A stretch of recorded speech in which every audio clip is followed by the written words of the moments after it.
அமைந்திருக்கிறது. இந்த இடம் நம்முடைய கேந்திரத்தின் நிறுவனர், விவேகானந்தா கேந்திரத்தினுடைய நிறுவனர் ஏகநாத் ரானடேஜி அவருடைய சமாதி இங்கே இருக்கிறது. ஏகநாத் ரானடேஜி அவர்கள் ராஷ்டிரிய சுயம் சேவக சங்கம் 1925 டாக்டர் கேசவ பலிராம் ஹெட்கேவாரால் துவக்கப்பட்ட போது ஏக்நாத்ஜியினுடைய குடும்பம் மிகப்பெரிய குடும்பம். அதிலே ஏக்நாத்ஜியுடைய அண்ணன் டாக்டர்ஜி துவங்கின முதல் ஷாக்கால கலந்துக்கிட்டார். 1926 முதல் டாக்டர்ஜியுடைய அரவணைப்பிலே வளர்ந்தவர் தான் ஏகநாத் ரானடே அவர்கள். அவருடைய வழிகாட்டுதலிலே தான் மெத்தப்படித்த மேதையாக சட்டம் பயின்றார், அதே போல வரலாறு பயின்றார், அரசியல் பயின்றார், ஆய்வு பட்டங்கள் எல்லாம் மேற்கொண்டார். சங்கத்தினுடைய சர்க்காரி வாக் அந்த பொறுப்பிலே இருந்தார். மத்திய பிரதேச மாநிலத்திலே சங்கத்தை துவக்கியவர். மத்திய பிரதேசம்னா மகாகோசல் என்று சொல்லுவார்கள். அதனைத் தொடர்ந்து அருணாச்சல பிரதேசம், நாகாலாந்து, மிசோராம் உள்ளிட்ட பகுதிகளிலே அவர் சங்க பிரச்சாரக்காக இருந்தார்.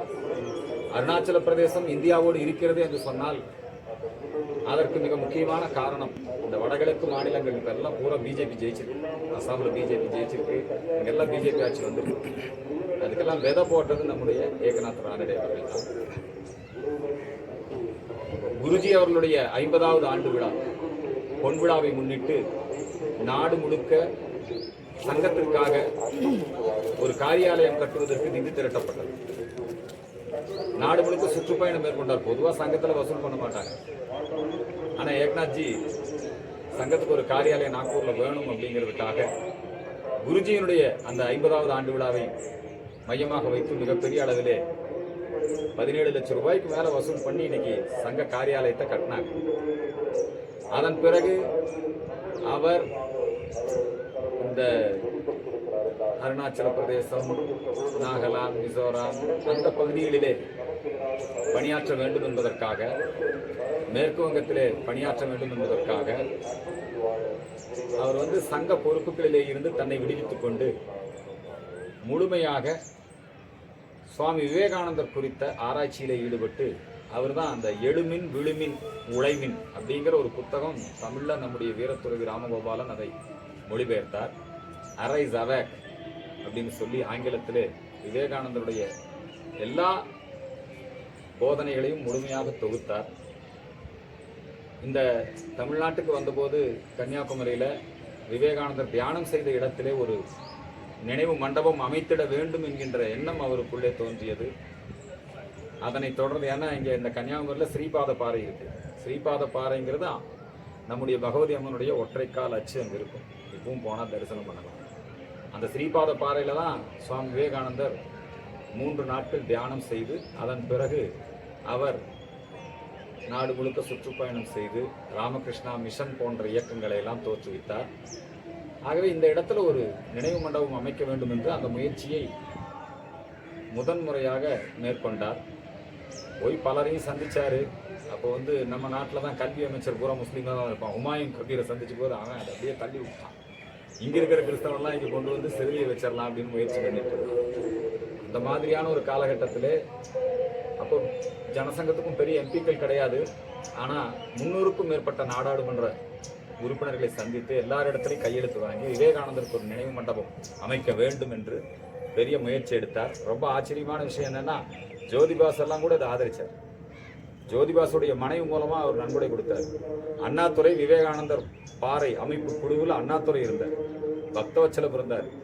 அதுக்கு காரணம் நம்முடைய ஏகநாத் ரானடேஜியுடைய அந்த மக்கள் தொடர்பு.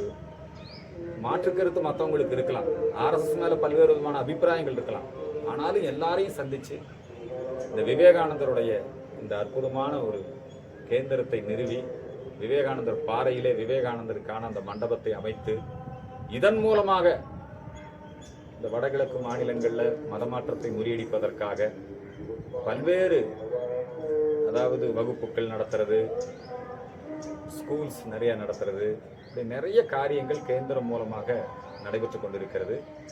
1982 வரைக்கும் அவர் இருந்தார். இங்கே சென்னையில் தான் மரணம் அடைந்தார். அவருடைய உடல் இங்கே நல்லடக்கம் செய்யப்பட்டிருக்கிறது. சங்கத்தினுடைய 100ஆண்டு விழா இந்த நேரத்திலே சங்கம் தந்த சிங்கமாக இருக்கக்கூடிய ஏகநாத் ரானடே அவருடைய இந்த இடத்திற்கு வந்தது நமக்கு மனநிறைவை தருகிறது. அவருடைய அருளும் ஆசியும் எப்பொழுதும் நமக்கு இருக்க வேண்டும். அகண்ட பரிபூர்ண ஹிந்துஸ்தானம் உருவாக வேண்டும். இதெல்லாம் தான் ஏக்நாத்ஜி எல்லாம் வேலை செஞ்சது அதுக்காகத்தான். நாம தொடர்ந்து இந்த இந்துத்துவ பணியை தொடர்ந்து செய்வோம். கேந்திரம் பல்வேறு நற்பணிகளை செய்து வருகிறது. இந்த கேந்திரத்துக்கு நிறுவனர், சங்கத்துக்கு நிறுவனர் டாக்டர்ஜி, விஹெச்பிக்கு நிறுவனர் குருஜி சின்மயானந்த சுவாமி எல்லாம். அதே மாதிரி விவேகானந்தா கேந்திரத்துக்கு நிறுவனர் நம்முடைய ஏகநாத் ரானடே. சங்கத்தில் பொதுச் செயலாளராக இருந்தார், சர்க்காரிவாக இருந்தார், பிரச்சார பிரமுகா இருந்தார். ஒரு நல்ல சங்க பிரச்சாரக்கு எப்படி இருக்கணும் அப்படிங்கிறதுக்கு ஒரு உதாரணமாக இருந்தவர் ஏகநாத் ரானடேஜி. அவரை பற்றி இன்னும் நிறைய செய்திகள் தமிழகத்து மக்கள் தெரிந்து கொள்ள வேண்டும்.